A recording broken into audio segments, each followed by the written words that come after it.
Hey guys, I'm out here on the trail. I just wanted to record a little additional information about the portable campfires. A couple things to note. As you can see, they were made from cookie tins and another tin I got at the Dollar Tree, all out of prayer candles from the Dollar Tree.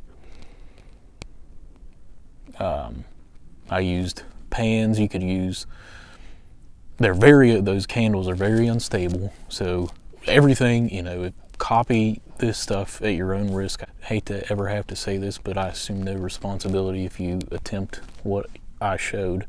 But I heated them in the oven to melt the wax. They definitely need to be stabilized because they're very tipsy. I used some pans from the Dollar Tree with like landscaping type little rocks from there. You could use sand or whatever in a pan. But I think I ended up actually doing it at 225. I mean, it takes probably 45 minutes to an hour to melt. And I suggest they have 3 packs of the disposable aluminum loaf pans.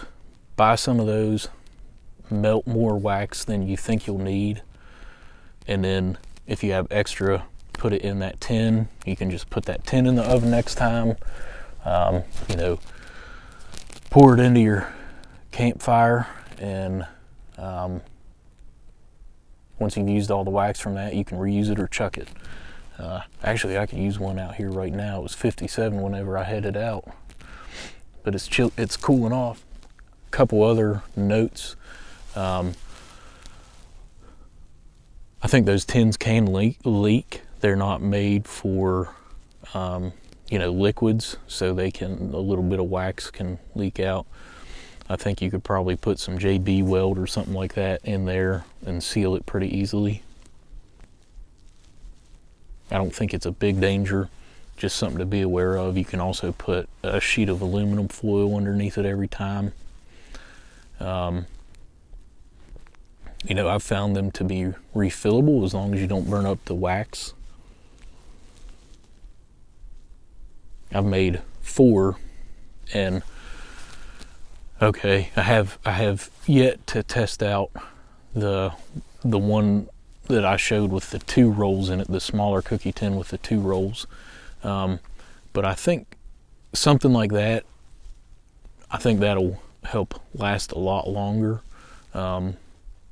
I believe with that entire surface area covered in cardboard, out of the small one, you might get an hour, 1 or maybe 2 hours of burn time per refill out of it. And I have a feeling you could probably double or triple that with a lot less surface area. All that wax will melt, but then you just don't have as much flame. One thing to think if you're actually moving it around. Obviously, unless you totally burn it up, you will need a fair amount of time before you can move it for it to cool off and let that wax solidify. And even if it burns up all the wax, you're still probably going to need, I'd say, at least 10 minutes or so to let the cardboard and the tin cool off. Depending on where you're at, you may want some sort of insulating layer underneath it to protect the ground. It's a fairly cheap and easy project. It doesn't take a huge amount of time. I mean, you do want to stay right there near the oven while the wax melts. I think overall the small one probably costs $4 to make, and you get a free cookies included in that cost. And you just use cardboard, which just about everyone has. I used a little bit of masking tape to tape the coils together while I was fitting everything together.